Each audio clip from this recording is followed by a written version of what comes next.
Hello and welcome back to the Fish and Chip podcast. I'm your host Fish, and on this week of the Fish and Chip podcast we have a special guest, Fionn. Hello. Yeah, so Fionn is a art student, also in studying in Cork as well. So do you want to tell them a bit about your course before we get into it? I study fine art in the Crawford in Cork. Fine art, it's hard to kind of It's hard to nail describe, down especially to these your days. parents. It's very hard to talk about to your parents. Yeah, anyone's parents. Yeah. No, but like it's more the conceptual side of art, but obviously it's pretty much all practical. Yeah. We do like art history as well. That's 1 day a week of lectures. The rest of the week you're just kind of in the studio, are you? Pretty much, yeah. Well, there's a day of electives as well, but that's still practical. Okay. So This is just kind of like your standard art course, but like a bit more like upscale, or not upscale, but I don't want to generalize your course. well, it's hard to say what a standard art course. I'm trying to get people Like to get arts as Yeah, so like the electives are kind of the skill, like life drawing, printmaking, that kind of thing, and then studio work is really working on your own conceptual ideas. Mm-hmm. So like semester 1 of first year, you're given briefs, you're given more direction and kind of what to do, like what area. So I think we started off with portraits, and then we had to really go in depth in what is a portrait and all that stuff. And then after Christmas, it kind of became more your own thing. Mm-hmm. You like actually part of the challenge was picking your own topic. So what did you do? That yeah. See, the thing is, I'm a visual person, so it's hard to always describe explain in words. But go on, give it your best shot. 'Cause I actually don't know what you did. Best I have no shot. idea. So, kind of like it's very instinctual. Often, what you just sketch. Yeah. So but then I always find I've repeating things. So like, I do a lot of just figures, faces. Mm-hmm. A lot of figures end up kind of floating, not quite anatomically correct, maybe elongated. Animal forms. Yeah, you do a lot of animals actually. Yeah, so deers and. So I was just kind of like hit a point where I was like, okay, there's something there, and I want to explore why I'm doing this, why my mind keeps coming back to it. Yeah. So I just kind of fired it out. But then what was interesting is I had a notebook, and I never really wrote notes about what I was doing, but I decided I'd try it out, and it actually worked out pretty well. Mm-hmm. And I guess what's good about going to college for this kind of stuff is because a lot of people say, oh, can't you just draw and paint in your own room or whatever? But like, it's great to have a place where you can go. And know this is a creative place surrounded by creative people. You can go there. I had a point, but well, it's about getting your skill, like your art, up to a professional standard as well. Like, because you get graded. So like, if you do something badly, even though I know art is very subjective, like film, but there are like there are fundamentals and basics you can fuck up. Like, there, well, yeah, there is. Definitely. But like, you get pushed there. So yeah, I was kind of pushed and challenging myself to make notes, research these kind of things, take it beyond just a casual kind of sketchbook. Yeah. That I do personally. I made myself explore it, which I'm very happy about, because now I've kind of learned, like, the conclusion of the topic, the subject wasn't even that important. I couldn't really even say I've come to a conclusion. Probably shouldn't. But it was more learning the process, learning how I can figure out these things. It's about I think with a lot of stuff like that, it's about the journey, not where you kind of end up. So, well, I can notice that your work has definitely changed a lot. I've noticed actually that you started to take a lot more notes. First than you did before. Like, just when we're working on stuff together, you always take more notes now than you used to before. So it's a valuable skill, man. Absolutely, because you can, like, there's an element of just, I'll remember that. I'll remember that thought. And you just not, like, half the time you forget. Yeah, it's very similar for like when I'm doing scripts. When because I used to just like write stuff into Microsoft Word, which is like stupid. You need to use a proper scripting like app. So I use Celtex. It's free scripting. It's like professional to professional standard, but it allows you to write notes and to insert them into to type notes and to insert it into certain paragraphs and stuff. And that's so handy because you might have like a certain paragraph of dialogue, like a certain bit of dialogue that you're not really sure about. You write a note about that, like, oh, I want this, like, this is the feeling I want to portray in this this piece of dialogue, but I don't know how to do it yet. Then later on, you're reading through your notes again, and you know exactly where the place that you were thinking of was, and you can just go and fix it. Like, so it's just about refining your process. Like, I think that's what college is really handy for. Yeah, because it's very similar with my course. I'm not a big fan of like the theory elements of the course. They're fine. Like, and like it is. Like, that's what some people's favorite thing is, and it's probably the same with yours. Like, some people want to probably become art historians, and they really like the art history part of the course. A lot of people are going into it with ideas of going into education. Yeah. Even art therapy, which I think is fascinating. What's art therapy? It's using art and creative process to help people recover from, you know, a whole number of things. This may make me sound a bit stupid, but is one aspect of that like the ink blots you get in like psychiatric? No, I things, or is think that just that's something else. It's more like maybe someone who needs some kind of rehabilitation or you know, therapy help basically, and getting them to create things. Well, I know that a lot of soldiers, when they come back from war now, they've started like I can't remember the name for. There's a foundation that like gets soldiers to like do creative things to like get through like trauma and stuff. So like they teach people how to paint, how to draw, like stuff like that, how to like write. Yeah, basically express. You know, to express themselves to get. Well, yeah.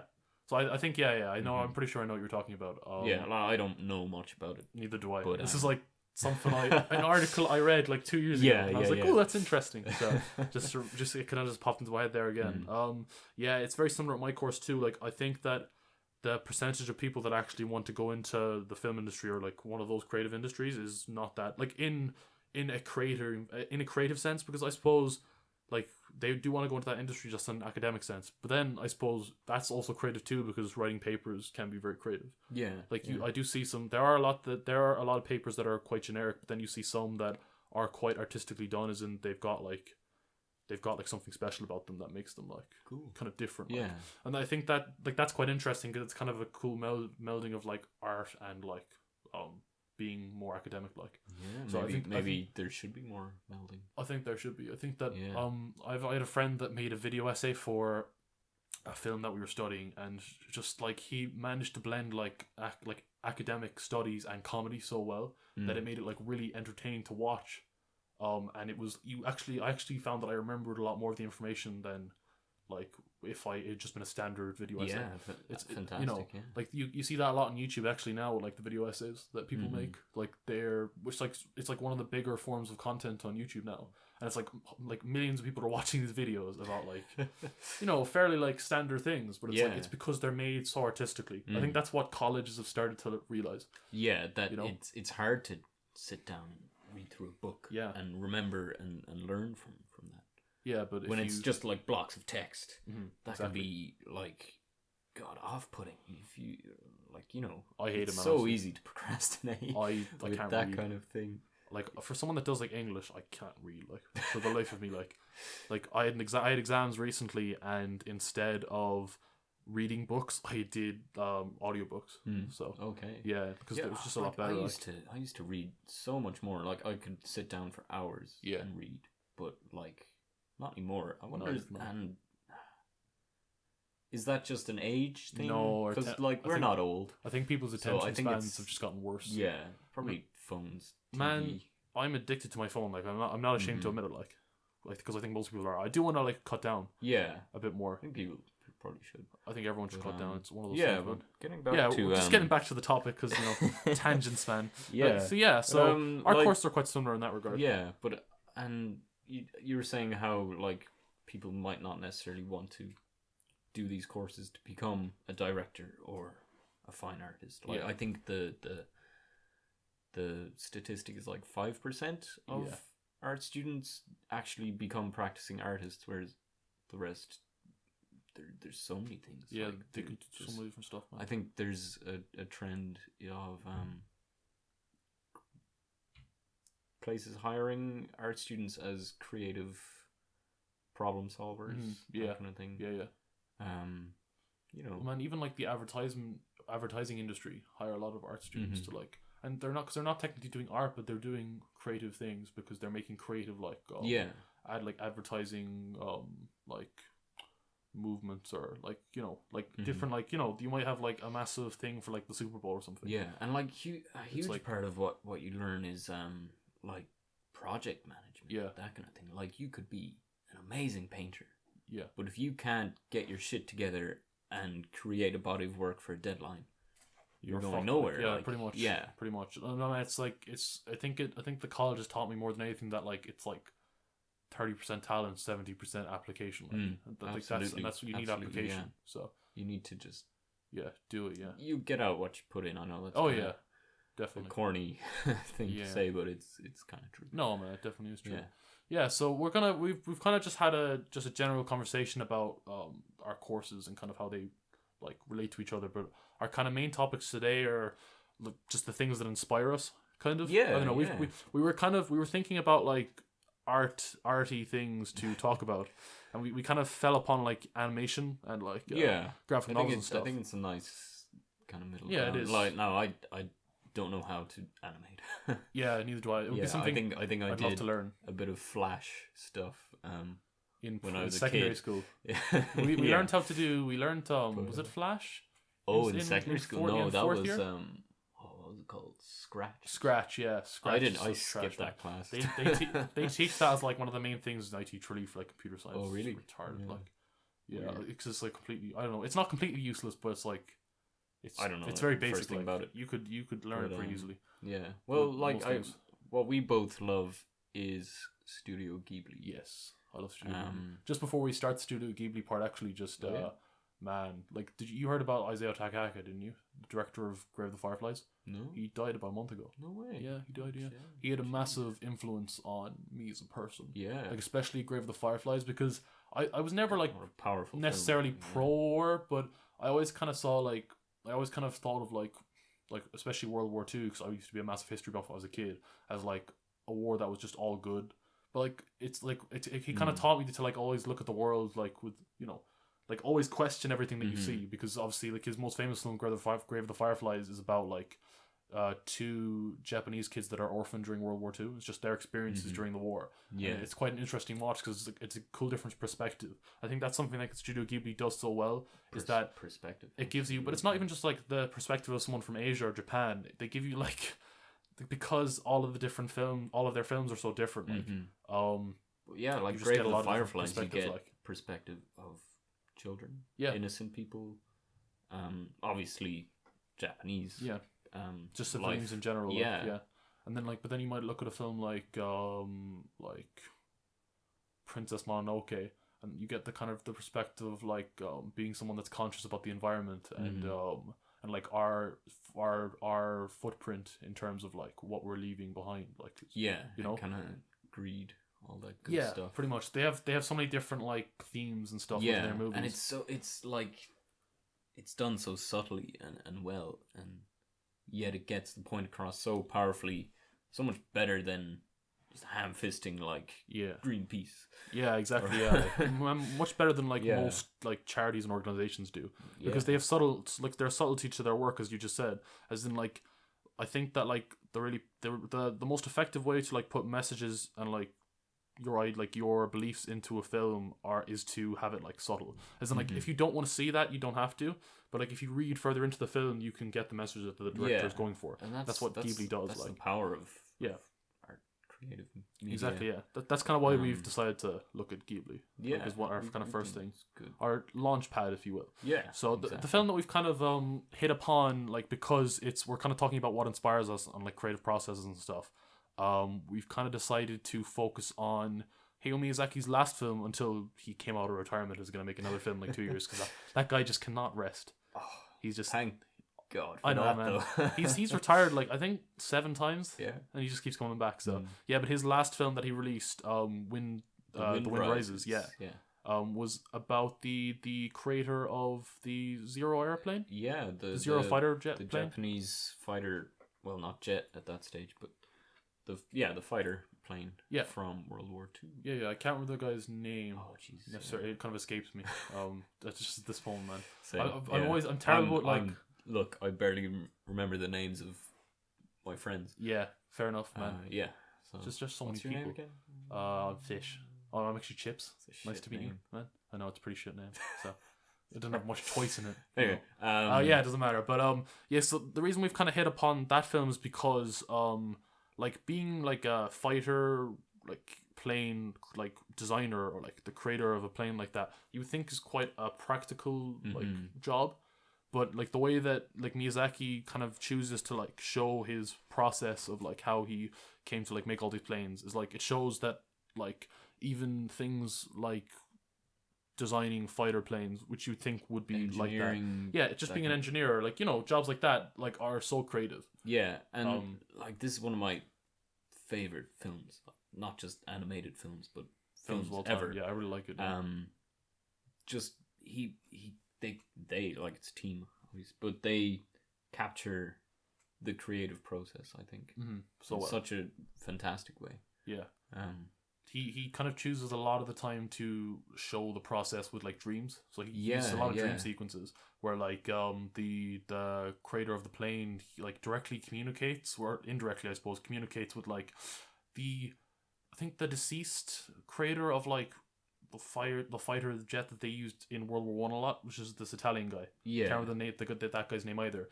Which apparently because I'm pretty sure that Miyazaki's father worked in the plant where they created all these planes. Okay. So that's why he had a personal interest in it, because Miyazaki was born just after World War II. So like he is of that generation that was kind of like grew up with all the stories.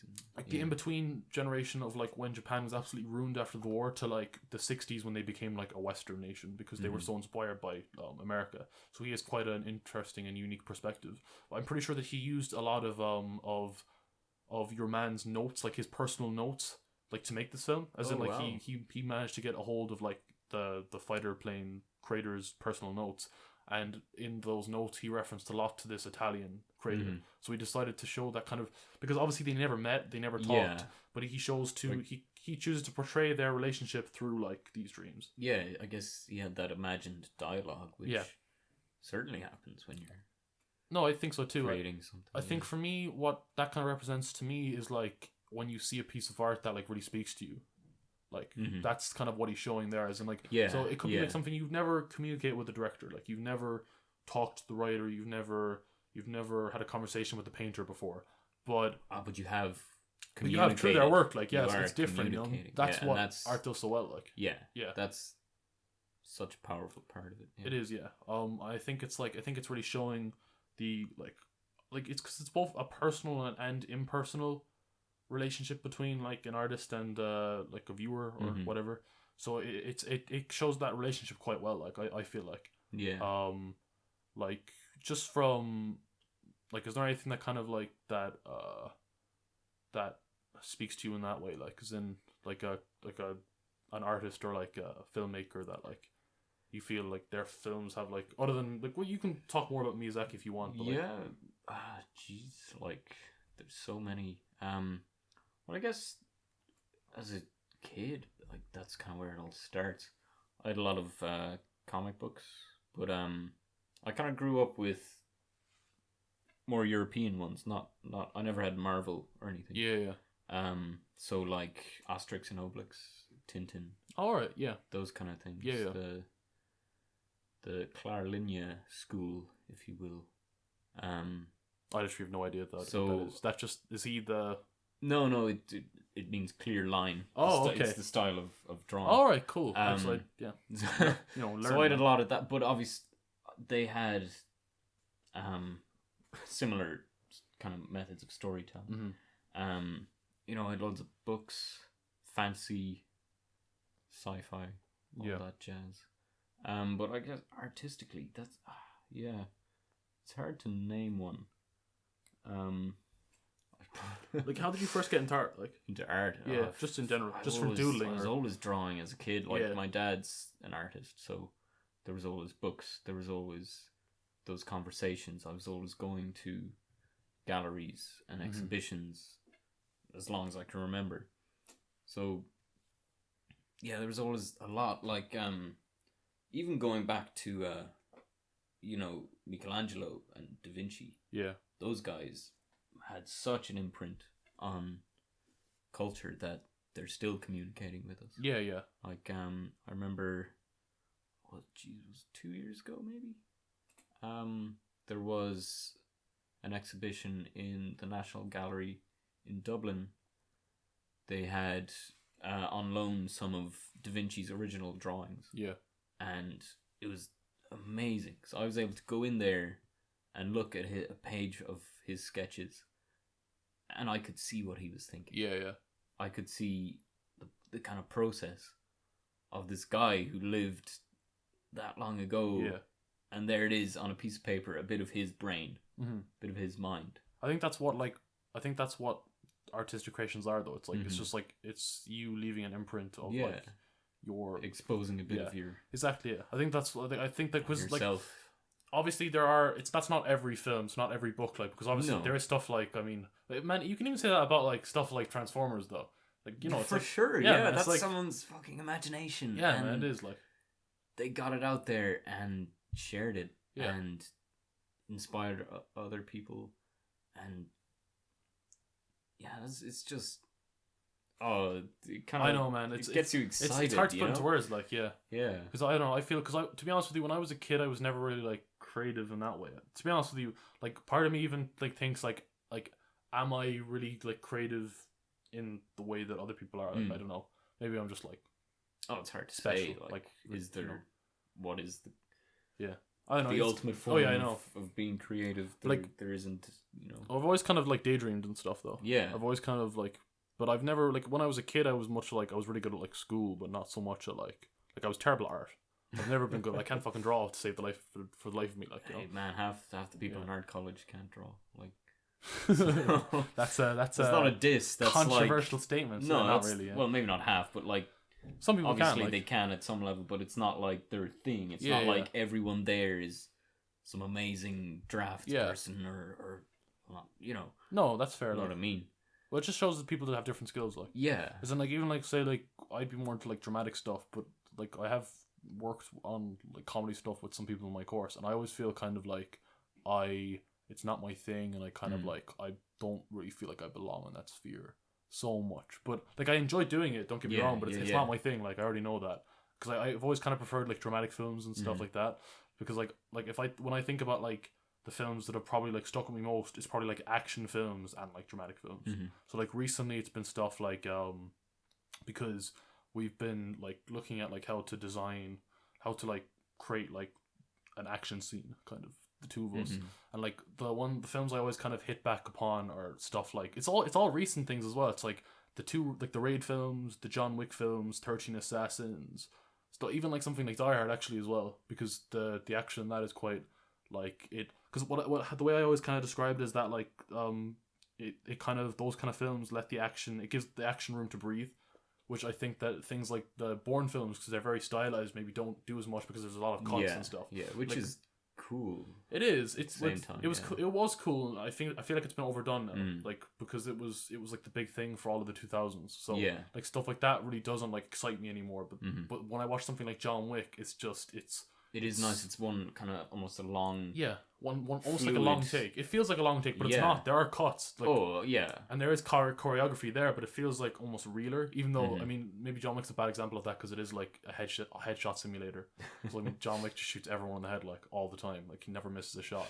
But I kind of like that though, because it's like it's in a movie world it works. Like, exactly. That's it's like that's another man, wonderful thing about it. Yeah, that's what it is. Like, in fairness, like, kind of getting back to Studio Ghibli stuff, I think that's like Studio Ghibli, for a lot of people, that's the way they got into like anime, because anime is definitely another thing that we're massively inspired by, and a lot of people are too. Like even like people in a lot of other artistic industries are massively inspired by anime. Like even if you think of like rappers, like people like the Wu-Tang Clan, Tyler the Creator, people like Kanye West, especially, they're all like massively influenced by like anime and video games, and like a lot of film directors are too. Yeah, I mean, like Quentin Tarantino has an entire anime section in Kill Bill, like an entire animated. Like that's that he got a Japanese studio to animate for it. Yeah, maybe not so really well, nice. but you know, it looks nice. I thought it was really. It's I thought it was good. It's stylized enough. Yeah, the amount of money they paid for it, it's a bit janky. It is a bit janky. Suppose, they paid so nice. much money. It cost like a couple of million. Really? Damn. It was a lot of money, like. But you know, it's like it was really cool to have it. Like, it's nice. Yeah, man, it's one of those things. Like, because like I feel like out of like all of the different like recently, like in the last maybe 5 years, the field that's probably inspired me most is probably anime. I would say, just because I don't know, man. It's like I think that like it's the most creatively free medium. At least it was. Maybe not so much anymore because it's gotten a lot more. It's driven a lot more now by cash than it was back in the day. It's also like there's a thing about it becoming kind of stagnant, almost. I think so too. Almost inbred, in a way. But like I forget who made the point, but it was that like a lot of young people who are getting into drawing anime. Yeah, they're drawing other anime. Yeah, they are. They're like, just drawing characters from their favorite anime, which is fine. No, it is grand, but it's absolutely do that. But then you're not developing your own kind of style. Yeah, and your own. There's no real progression there. I think that like that's where a lot of people do start though. Like you start off drawing. Yeah, and there's nothing wrong with that, but it's being stuck in. Yeah, definitely, I agree with that. Well, like you can even see like a lot of shows now are starting to look very similar. It's kind of like how like the movie industry has kind of gone where like a lot of the blockbusters look the exact same. Yeah, everything has to look like. Yeah. Fucking. Well, like when you look at like Marvel, especially, well, like all the Disney franchises, they all have a very set formula to them. Like they really do, as in like even stuff like Marvel, which I think probably does the formula best. Like other than because I think the new Star Wars films, it's a bit too formulaic at times. Like I've never really been big into Star Wars anyway. I fucking love Star Wars. Yeah, you be on the opposite side. You love the old film. Man, do you love which one? Prequels or? I watched the prequels first as a kid. I think a lot of people of our generation did that. No one explained to me that episode 1 wasn't episode 1. But technically it is episode 1 in terms of chronologically. Like, yeah. Not in terms of when they were made. Not in terms of introducing the universe. Yeah, but it works. Anyway, it works both ways. It still works. Yeah, but I just fucking love Star Wars. Yeah, and a lot of the stuff that comes with it, like even one of my favorite parts of it is the Clone Wars animation, and not the new ones. They're fucking many. Like, they're hardly new anymore. Yeah, but, I remember watching them as a kid. There was a series before though, and it was traditional animation, and they're gorgeous. Yeah. I think they're all on YouTube. But like, and choreography as well in that is fantastic. Yeah. And I remember watching it was kind of behind the scenes of the making of that, and there was one part where they were interviewing an artist on how he like designed the fight scenes, and he like pulled out all these like just sticky notes. Yeah. And all the little sketches, these big boards of like sticky notes. Yeah.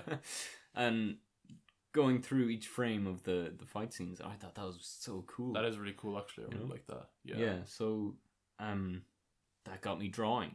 You know, like everything. Man, it's so weird sometimes, like what inspires you as a person. Not just in artistic things, but just like even to like, man, to pick a career, like. Yeah, it can be something so small. Yeah, you know? literally, like, yeah.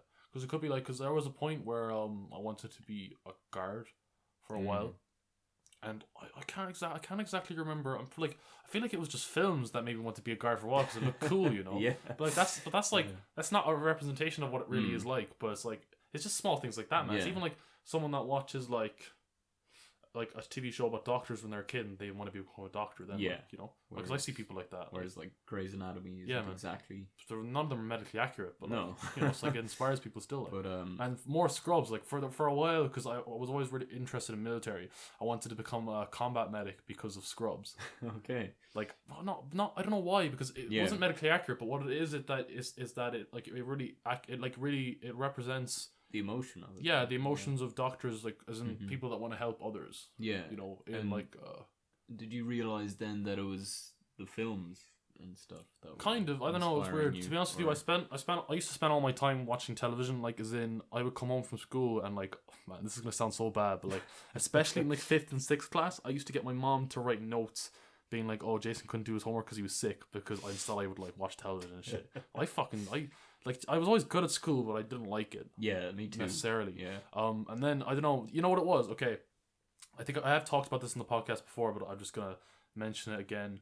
Like the main reason I decided, so I was kind of set on doing engineering up until halfway through my 6th year in secondary school, which is like your last year in secondary school if you're not Irish. Your last year before you go to college. And around just after Christmas time, during PE, I broke my ankle, which is fucking shit. Like, obviously it hurt. Like, to be honest with you, at the time it didn't hurt that much until like I was in the hospital for about 5 hours, and oh my god, when I had to get up, it was the worst pain I've ever felt in my entire life. Yeah. It felt like my ankle was barely hanging on, and I had to crutch myself around the fucking hospital because they didn't give me a painkiller until I went inside. Because obviously, I think part of the reason they did that was because they weren't going to wheel me in, and if they gave me like a painkiller and then I couldn't, it like fucked up my coordination, because it could have then that would be even worse, because I fell on my leg a couple of times before it had healed properly, and man, the pain. Jeez. It's like getting an electric shock up your leg. Ooh. But basically, I spent like a month out of school because my mom was like, "Oh, my son's not going around school while he's got a cast on," even though I was missing school just before the leaving cert. But it actually ended up being like a really good thing, because before that, I thought, "Oh, I want to do engineering because I want to pick like a safe course." You know, like I want to do something solid career. Solid, because it is a solid career. And to be honest with you, even now, I wanted to do biomedical engineering. I wanted to do stuff like creating prosthetic limbs. To be honest with you, the reason I got inspired by that is because of a game called Metal Gear Solid 5. Because your man has a prosthetic limb, and I was like, that's fucking cool. So I started reading into it. Then I was like, that's a class industry. I talked to people about it, and like I talked to a cousin about it as well, who's like an engineer, but he's a civil engineer, so he does like bridges and stuff. And I was like, damn, that's class, I want to do that. But actually I just wanted to do artistic things, but I thought that I wanted to do engineering. But what made me realize I wanted to do film was I spent the entire time off like watching a shit ton of films and television. And I was like I was kind of depressed because I wasn't talking to anyone, because like everyone was focused on the leaving cert and I was like out of school. But also I realized that like what I actually wanted to do was like create films and television, because I was getting so inspired by these things, because I was literally spending all my time just watching them again like I was a kid, like when I used to like spend all day watching television. And after that I realized that actually like this is where I want to go. So I started looking at courses, then found the course I'm doing. Like I don't even think I looked at other courses. I was like, yeah, this one looks like it's for me. I just did it because it was in Cork. Nice. I wanted to move to Cork. Like before that I was gonna do engineering in Limerick, which it would have been good, man. Don't get me wrong, like Limerick's a nice place. The college is really nice. But man, like I don't know, there's something about living in Cork that like has just like changed something about me. Yeah. I don't know, it's weird. Me too. Cork is, man, it's a special place, isn't it? Absolutely. It is, man. It's like, and I think that the movement that's going on here right now with like a lot of different, because like obviously we have a friend, Andrew, star of the Alcoholic Chef podcast. He's obviously a chef, and the culinary industry in Cork is blowing up right now. Man, there's so many things happening here. It is, man. It's like there are movements going on here. It's like, I know it's not like Dublin, like because Dublin is the capital and all that, but I don't know. Cork is so it feels rich more culturally. It does. It is. I think it's the most culturally rich place in Ireland, but also I think that it's quite small and like condensed, concentrated, and that's quite nice. Yeah, I think I don't know. It's quite comforting. Like, and it feels like you can do anything here, which is quite nice. I think that it's like really helped me to like mature as a person, because before, like I know it is kind of like a generic thing to say, or like a kind of a basic thing to say, is like, oh, college changes you, but it definitely does. Like there's no way I could imagine doing any of the stuff I'm doing now a couple of years ago. Like it would seem crazy to me, even like talking to people on the internet, even though like not a lot of people watch the podcast. Like it's still something that, you know, you're putting your voice out there. And I know it's not the same as like creating like masterpiece of art, because it's not that. It's a fucking podcast. It's a podcast where we talk about, you know, basic shit that we enjoy. It's still putting yourself out there. It's nice, man. Honestly, like, so I don't really care if people watch it. I don't know. I've kind of realized that, like, well, that's not the it's important not thing. The, it's not like the goal, I have an art Instagram page, and like, you know, I used to get bogged down like, oh, this one only got 30 likes, whereas that one got 50. You're like, who gives a fuck? Like, 1 million people liked a picture of some woman's ass. Yeah, exactly. And it's like, who cares, you know? That's their thing. Like, maybe, you know, it's fine, but it's like, it's not my thing. Whatever, like, yeah. It's not my and thing. so maybe 50 people with good taste. Ooh, with good taste. Oh, sorry, that was. I'm really worried that we're gonna sound snobbish as fuck on this podcast. I get you. The artistic process. Oh, fuck off! Like, no, man, it's fine. Like, I think it's grand. I think that, to be honest with you, people that get bogged down in like, oh, you sound. Like people are too cynical. Like, people man, people are way too cynical. You should dream, man. Like, don't take yourself too seriously. No, don't. Like, be able to have pride in see things that are beautiful, and have pride in your work and what you enjoy. Like, literally, that's it. Like, no, but I agree with that. Honestly, like, as in, one of the podcasts I'm most proud of has the least views on our channel, but I'm really proud of it. Like, and I'm really proud of like the work we put into it and like how it turned out. But it's just no one watched it. Yeah, but like, it's just because it didn't because then we've done other stuff which is just blown up randomly. Yeah, but it's like you can never tell. It's like, just trends. There's a lot of luck. You just gotta put stuff out there. Yeah. You know, it's one of those things. Like, exactly. But yeah, like, honestly, I can't remember what my original point was. Oh yeah, why you came? Yeah, why you changed your mind. So I just decided to do art instead because I was like, I don't need to work. I don't need a job. I'm just gonna make but wishy-washy artistic things until I. Yeah, but I mean, even this summer, I decided not to take a really nice, well-paid job, and instead I'm washing dishes. But so that I'm able to work on projects and stay here and just kind of be surrounded by creative things that are happening. Be surrounded by the things that have made you have inspired you. Yeah, a quality of life, times, you know? Yeah. I think that's important. Especially for some reason, the architecture in Cork, man. Like, especially around the river. What's the river called again that goes through Cork? The Lee. What? The Lee. The Glee. The Lee. Oh, the Lee. Sorry, Jesus Christ. The Lee, man. Especially like the architecture that surrounds the Lee River. Jesus Christ. I don't know. I've always had a fascination with like buildings that are built on hills that like seem to go higher and higher. Yeah. Like, it's a lovely city. It is a really nice city, man. Because ever since we went to Italy in fourth year, we went to Florence. The way that the buildings were like. It almost seemed like they were built on top of each other, but they weren't. It's just that like the city was almost like a cauldron in places. Yeah. But it just like that kind of stuff was just like, it just sticks in my mind for some reason. I don't know why. So it's very strange, like. But yeah. Sometimes shit just looks nice. Yeah, man. It was my profile picture for like 3 years. Yeah. So I'm not. There you go. Because I never bothered to change my pictures and things. Because I'm like, I'm just a narcissist that uses your own drawings. Let me draw a self-portrait and make it my profile picture. Yeah. I like that, man. It's cool. Man, you're showing your talent or what you think. Is it? Or not your talent, but like, your talent. Still a selfie. Oh. Yeah, exactly. Kind of, technically. Yeah, true. Oh, man, that's something. Everyone has a camera, but like, not everyone wants to know how to make a nice photo. That's kind of a bit of a high thought. Yeah? Yeah. You think? You sounded a bit high when you said that. That kind of high. Kind of thing. Yeah. I do that sometimes, We all have cameras, but why aren't we all photographers? Yeah, man. Yeah, man.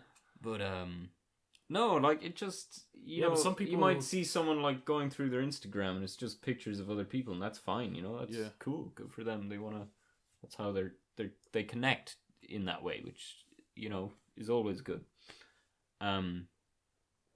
But then I just see, like, you know, someone's in their outfit, they're going out, they want to record it, have a nice video or a picture, but then they, like, stand somewhere with bad lighting or there's something stupid in the background. Most people don't think about that stuff. Yeah, that's the like retarded part of your brain being like, no, you can't do that. That's wrong. Yeah. But instead, everyone else would be like, oh, you know, it's a nice picture. They're going out, you know, night out, like.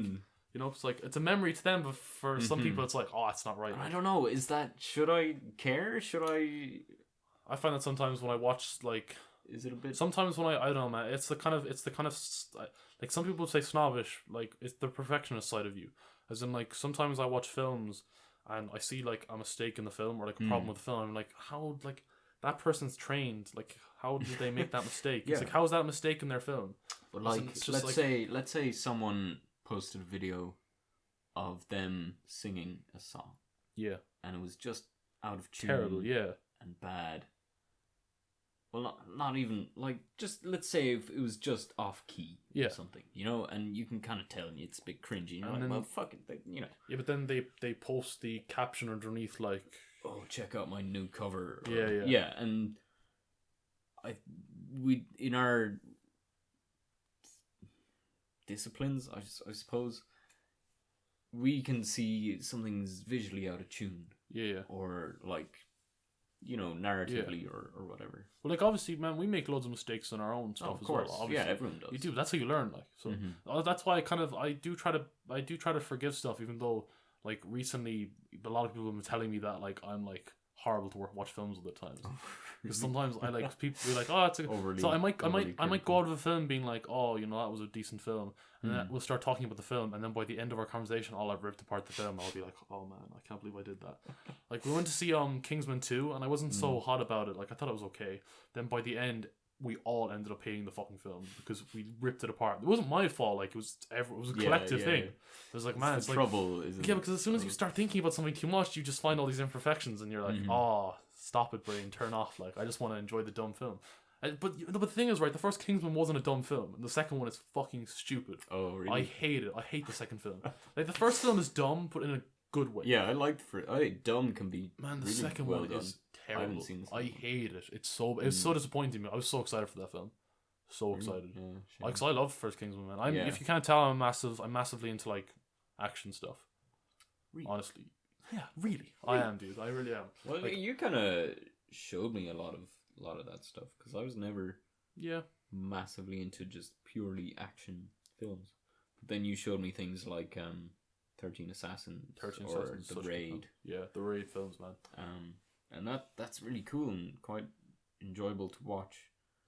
I didn't find those films at first. I was shown those films by other people. So then you showed it to me. I do find certain films sometimes, but most of my favorite films I was shown by other people, and I watched with other people for the first time. Yeah, because I don't know one thing because I know we're kind of all over the place, you know, talking about loads of random different shit. But we're just kind of talking about the process, and the process is all over the place. So fuck it. And the process is everything. The process is everything. It's like it's the air we breathe, man. The food we eat, and it's just life, man. It's life. But no, but like I think that like the thing I love about cinema so much and just like visual mediums is the way that like we can share it with other people. Yeah. So like most of my favorite cinematic experiences were with other people. So like say even like The Last Jedi, which I didn't really like. I did like a lot. Don't get me wrong, but I think it has glaring problems. But it's one of the best cinematic experiences I've ever had because I went opening night. Yeah, because like I wasn't. That was a good night. It's like because you were there too. I wasn't sitting with you because you fucking. Oh look, the seats were tricky. Yeah, no, it's fine. I sat at the back with people from my course. It was grand, but like it's one of those things where like I really did enjoy the film, but it was the experience which I really like remember. Like I felt that recently as well with Infinity War because it's not like I'm even like massively into those films. Like I've kind of got a bit of like superhero. What's the word like? Overdose, yeah, or like it's getting a bit much. Like at this point, I think there's just too many superhero films. Like I couldn't even be arsed watching it. Well, like I feel like at the moment it's like every 6th or 7th I really like. So like I really like Logan and The Dark Knight are like two of my favorite films. But for like that's like man, those are like 10 years apart. So it's like between that there was a lot of crap. Like as in, you know, like and but maybe it's you were just saying earlier like they're all so formulaic. It's very formulaic. I think like I watched Thor. Ragnarok. The Ragnarok. Yeah, man. People are gonna hate you for this because people love that film. I got bored, and I was like, I stopped watching it. I didn't watch the last like half hour, and maybe I'm wrong because I haven't seen it. But I was like, okay, he's gonna, to be honest with you, struggle a bit, and then he'll beat the bad guy, and you know. If you've seen everything but the last half an hour, you've basically seen the film. Like it's like the ending is nothing special. And really. like the whole thing didn't do much for me. Like I liked it, but it wasn't memorable. Yeah. You know, whereas in like stuff like my favorite Marvel films are probably Iron Man 1 because I think it's like it was completely fresh at the time. So it's like it's also like the best that they did the Marvel formula until Black Panther is another one. I fucking love Black Panther. Yeah, I really like that. I really liked Infinity War too, because I think that it had stakes, and you felt like when people made mistakes, those mistakes actually had consequences, which is something that is absent from Marvel films. Then my favorite Marvel film is The Winter Soldier. Yeah, I like that. Yeah, the Winter Soldier Man, because it's not a superhero film, it's a spy film with like top notch action choreography, like a great story, great character development, and like it's directed by the Russo brothers, who seem to do all of the fucking good Marvel films these days. Because they also did Infinity War and they did Civil War as well, which I didn't like as much. Like Civil War's okay. Yeah, it was still like I thought it was still good, but it's just that there was too many characters. On like Infinity War had more characters, but they seem to find a balance better. Yeah, I don't know how. What were we gonna say a second ago? Well, you just have given me the most compelling argument to actually watch Infinity War. It's good. Yeah. It's got stakes. I think that like I don't know, like will the next Avengers film kind of fuck it up? Maybe it could, because it's like it's one, like I don't know, sometimes it feels like with Marvel, if one film is absolutely god awful, it could like inevitably make all of the films around it slightly worse. Oh, okay. Because they're also connected. Yeah, because it's one universe. So I suppose if the next one isn't up to scratch, man, it's like a TV show. If one season of a TV show is absolutely fucking awful, like the TV show becomes worse because of it. Like it's just, and that's what Marvel's become. It's like it's become a massive fucking conglomerate of films. Like there's. Yeah, like we had to make video essays recently. What season of Marvel are we on? Are we on season 2 or 3? I was talking to a friend about this because his idea for a video essay was, he did it like because it was for a final year project thing, and his idea for a video essay was that essentially Marvel is the first TV show on film. Because it is, because it's like man, it's essentially a TV show now. Like there's like 20 movies or something. 20 movies in one series. Seriously? That's crazy. Yeah. Yeah, that's actually fucking mad. Like yeah, like I don't know, it's just I'm kind of getting a bit sick of it as a whole. I think that a bit much. I don't know, I'm looking for the next thing. Like as in I feel like the way Logan's the whole message behind Logan, like how they compared superhero films to like westerns, and that like eventually the genre's going to die. Because it will, because like it's the bubble will burst eventually. Of course, yeah. And then there'll be another thing like and it's just like superhero films might make a bit of a comeback because westerns are starting to make not a comeback, but there's a couple coming out every once in a while. What was that? It was like a Netflix. It was only a 1-season series. Not sure. Very good. It was about like a town where all the men had died in a mining accident. I've seen trailers for it, but I can't remember what it's called. I haven't seen it. Yeah, is it good? Well worth watching. Yeah. Okay, I might watch it. Yeah. Yeah. I think what's big now is like the new age western. So it's stuff like Taylor Sheridan, director. He wrote Sicario. That's what you might know him for. He's also writing the second Sicario film too. He's directed 2 films. Wind River's second film and his first film, Hell or High Water. Yeah, I watched that too. That was fantastic. Yeah, I told you to watch that. It was on my list. We gave each other lists of films to watch. And we still haven't finished them. We haven't watched this months ago. I have to watch 3 of them still. But anyway, like the kind of the new age western is kind of the big thing now, where it's like it's like an unexplored territory. So like one is like this really snowy place in America. I can't remember what it's called, and the second one is like Texas. But it's like in the modern day, and it's not a western because it's not cowboys, but it's the same kind of atmosphere, and like in a sense they almost are like cowboys, some of the characters in them, because they do a lot of the same things as cowboys. They're just not cowboys. Like Hell or High Water is about bank robbers, which you think isn't a western. Like it's not a western sounding thing, but it is. Like bank robbery, of course. Yeah, like well, but yeah, I suppose no. Actually, what's it's on the Sundance Kid? I said a pretty retarded thing there. I'm not gonna lie. You shouldn't say that word, but because it's not politically correct anymore. But, anyway. This podcast isn't politically correct. Bush Cassidy and Sundance Kid. Yeah. In fairness, it is kind of like a western motif, but it's not exactly like you wouldn't. I don't know. Just the way that the film's set up. Like if you were to read plot synopsis, you wouldn't think that's a western. But just everything about it is completely western. Yeah. And then like I love westerns. Yeah, man. So do I. I think that it's like one of the best. It's like one of the genres I only really got into in college because we studied them a lot. Because obviously a lot of the older films are westerns. Like we studied The Searchers. My Darling Clementine, There Will Be Blood, which is like a new age western as well, even though it's actually set in the past, but it's still kind of new age. It's very artsy. Yeah, for sure. And it's got Daniel Day-Lewis in it, which is always a good thing. And his oil. But, getting back to the idea of just the experience where you watch a movie, because to be fair, I watched Thor on an iPad. Yeah, that's the thing. Like, but if you watched it in a cinema with people laughing around you and enjoying themselves, quite possibly it's a completely different thing. Liked it better, yeah. We would have probably liked it better. It might not make it a good film, but even though I think it's a good comedy, I think. That's and like I've also, I have some like this past semester I've had lectures on Victorian cinema, so Charlie Chaplin, and the likes, and so there I'm watching films in a lecture theater, and that's another. It's a different viewing than if I were to watch it at home or in a cinema, you know.